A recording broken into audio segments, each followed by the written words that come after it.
Hey guys, welcome to Sweets and Snacks. In this episode I would like to introduce you the new crunchy and creamy Nutella biscuits. The hazelnut nougat breakfast cream Nutella was developed in 1940 by the pastry chief Pietro Ferrero and belongs still today to the global group of Ferrero from Italy.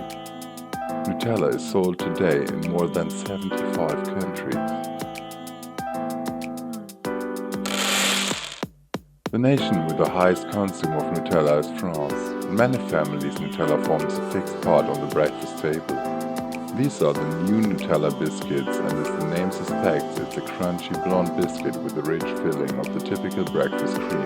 Does Nutella also forms part of your breakfast table? Let me know in the comments. If you like this video, subscribe to the channel and thumbs it up.